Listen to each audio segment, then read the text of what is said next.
Is this the Legendary Wid? Why, yes, it is. I'm here in beautiful Philadelphia, a city of brotherly love. Welcome to stage. Hey, and that's a great opportunity. Thanks for calling. Now, Wid, I want to ask you a few questions, but before I do that, can you tell us a little bit about yourself? My real name is Michael Baldwin. I have had the Legendary Wid for years and years as my name. I'm a different kind of comedian. I'm a prop comic. I've been doing that for about 30 years. Besides being a comedian, I am also an artist. I'm a found object artist, and I started that before I was a prop comedian. I used to own antique stores, and I sort of would set up little dioramas with toys and found objects. That's how I started out. I would go to art schools and things like that, and set up little displays. I sort of got into telling jokes because when I was in my antique store, nobody would buy anything. So I would tell jokes with the objects instead of selling them. I started in Philadelphia, and it has been my home for years and years now, and I love it here. In the middle of 7 children, we lived in a place, Cranford, New Jersey, the Venice of New Jersey, a beautiful suburb of New York. And I was brought up there, and I did a lot of, because I was one of 7 kids, we never really had that much money. You know, we lived in a nice home and everything, but I would do a lot of trash picking. From then on, I became sort of a collector, toys and postcards, things like that. You know, I loved collecting the old books because I would get to read them. I thought I was saving them for future generations, and it turned out to be, you know, that you can get everything, you know, in the world on the computer now. But before that, I mean, that's one of the reasons I collected. I had a store, and people would come in, and I would entertain them by, you know, telling a little joke with the objects on the wall. And then one day I went to a open mic. I tried out my, you know, my different jokes. I went for once a week for like 2 years and never won. But then I just moved to Philadelphia and became a comic. Did you have any influences before you did that? I guess my influences were a guy called Rip Taylor and comedians I saw on like the Ed Sullivan Show and, you know, Abbott and Costello and the Three Stooges and the things that we were just all brought up with at that time of, you know, on television.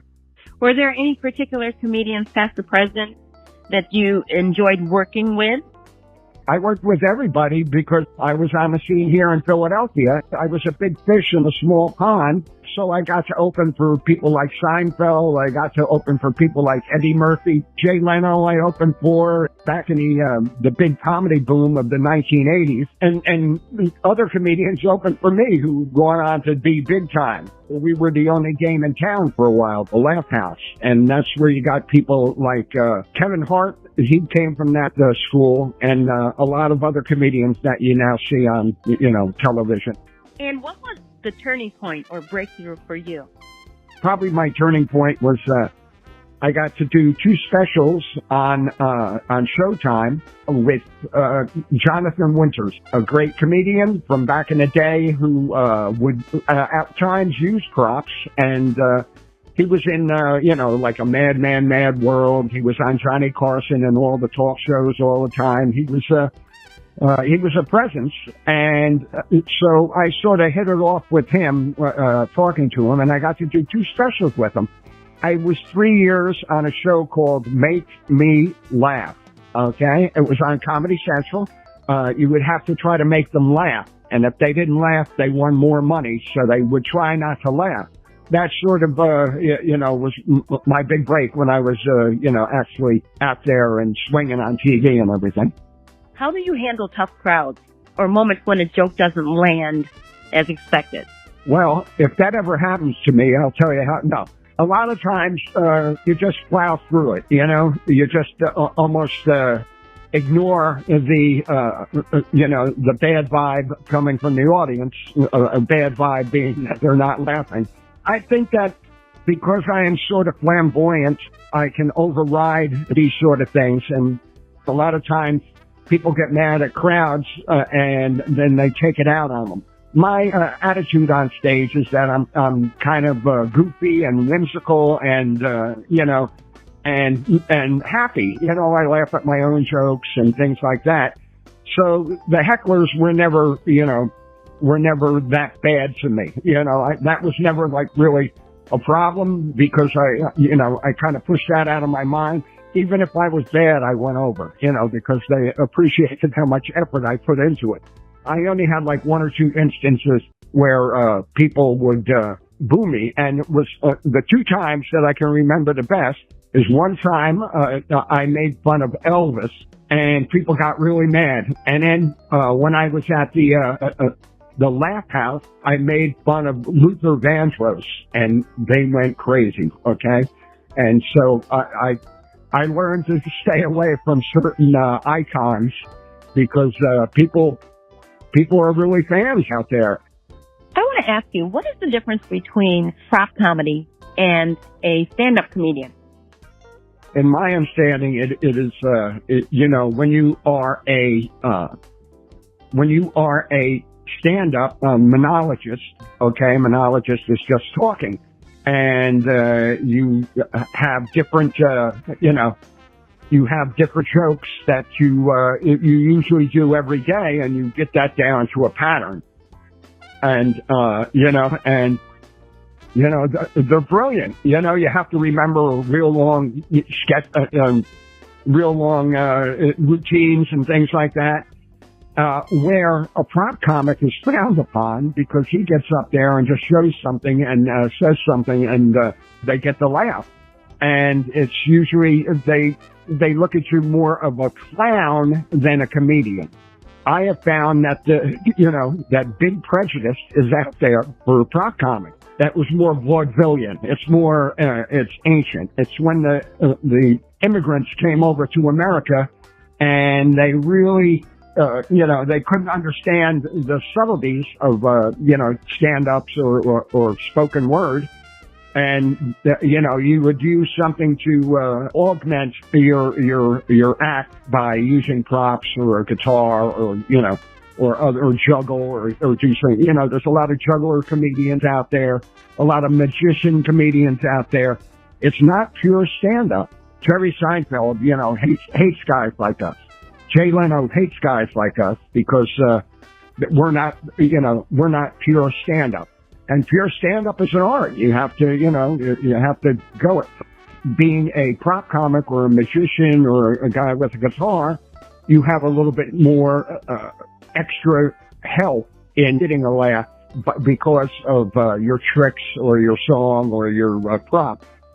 When you're thinking of a specific prop, have you already laughed about that, like the night before, the day before, or what goes in your mind for you to come up with that specific prop? What's fun about it is that it works both ways, okay? Sometimes you have the prop before you have the joke, and then sometimes you have the joke before you have the prop. I love puns, okay? I love wordplay. I've always liked them since I think I was inspired by Rocky and Bullwinkle, and the Stooges always used the puns, plays on words and things like that. And I think that to put them together with the props, that were always, it was the lowest common denominator. I knew how corny I was. I'm a corny guy. I came from a Catholic family who, mother and father and, had a lot of love. So I didn't want to get up there and be a dirty guy, and tell dirty jokes and things like that. I always wanted to sort of include everybody. And I would combine that with the props. And if you didn't get a laugh on one, you got a laugh on the next one. What do you believe is the key to maintaining longevity and relevance in the world of comedy? Wow, that's very good. It's the connections you make when you're young a lot, when you're first starting out. And I've been working all these years because I am corny, through all the bad raps and political correctness that is out there. I don't go places I shouldn't go. I don't make those ethnic jokes. I don't make the body shaming jokes. And there's a lot of people who are out there. Look at Andrew Dice Clay. Andrew Dice Clay, he has the longevity. He's playing at Carnegie Hall, and yet he was the most controversial. So I think sometimes the formula for that is your business sense, and combined with your attitude, your eye on what makes people laugh, and how can you be different. It's the show and the business that keeps you going. What's the biggest change? A lot of people now, they tell stories and pepper it with jokes. They tell little anecdotes and come out there, which some comedians did, but it was mostly a setup for their jokes. Cat Williams is, I think, a brilliant comic, and he's one of the ones who will, he makes me laugh. And I think that telling the truth a lot of times now is a lot more prevalent than it was in the past. You can tell a story about yourself. You can touch on those subjects which were once taboo. Can you share with us one of the funniest moments that has happened in your career? I was at one place, okay, in Northeast Philadelphia, okay, and this was during the 80s, and I'm up there and I'm telling, I tell my jokes and I get done, and I go out to the bar, and this guy comes up to me, and in some way I insulted him or something, and he points to, he opens his coat and he shows me a gun. Like, and I just look and I says, what do you think, you're a better caliber than me? Okay. What are you doing with that? I says, what are you going to shoot off? Because I shot off my mouth, you're going to shoot off my mouth? I was scared, but I kept telling him jokes. Well, it ended up that, that he was buying me drinks and I was buying him drinks and, things like that. Can you give us one more? That was hilarious. Sure. Oh, now you're putting me on the spot here. I used to have a whole bunch of dolls. It was like as big as a couch. I would make jokes about them all, them being my kids and everything.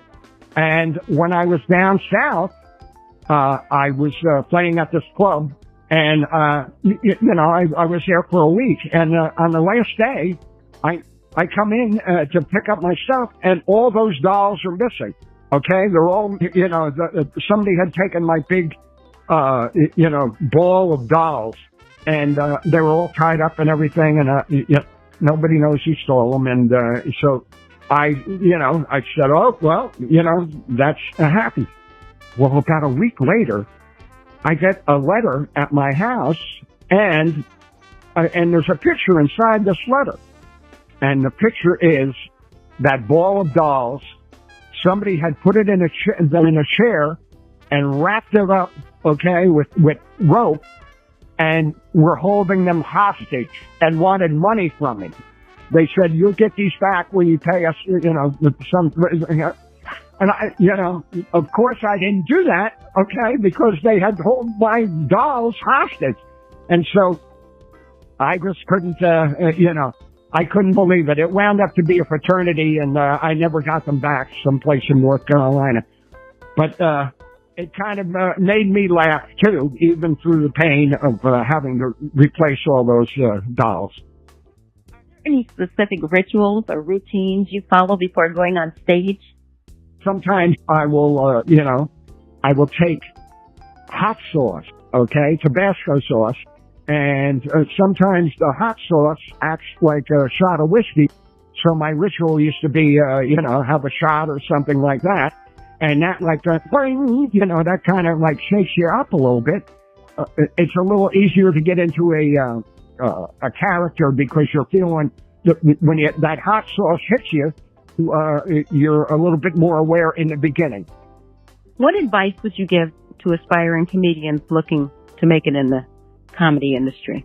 Well, I helped a lot of comedians, okay? I helped them in the beginning. I always ran like the open mics or the talent nights or the things like that. I was good at that.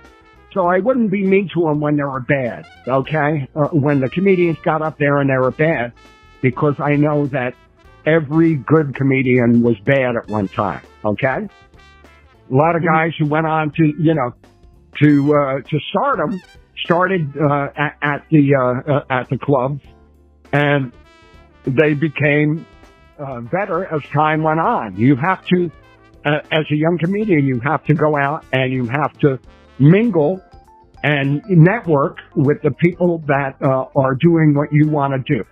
And my advice, as I had said before, was always study your notes.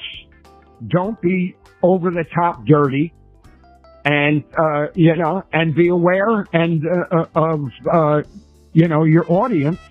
So I would say that the number one thing was study your notes and and try to be a little bit understand the psychology of your audience. What else can you tell us about your career? I like to sing. I'm in a band right now. I've been in a band for 10 years. We're called the Roddenberries, okay? And we do Star Trek parody songs, okay, about Star Trek and things like that.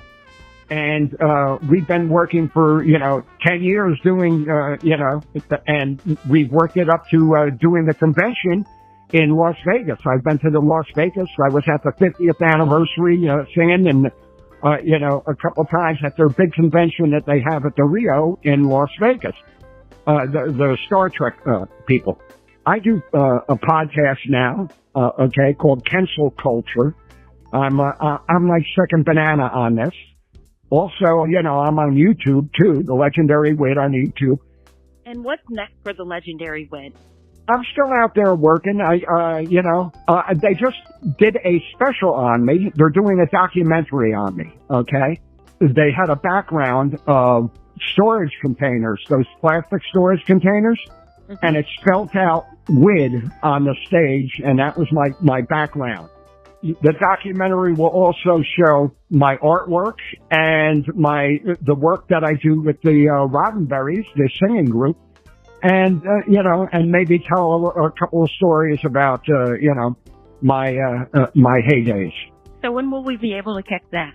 The documentary is probably, they're still filming. They're going to film me, at a different venue than the special that I did already, okay, which is going to be part of the documentary, okay? We want to make it into sort of a concert documentary. And it'll probably be about, maybe 6 months from now, a year.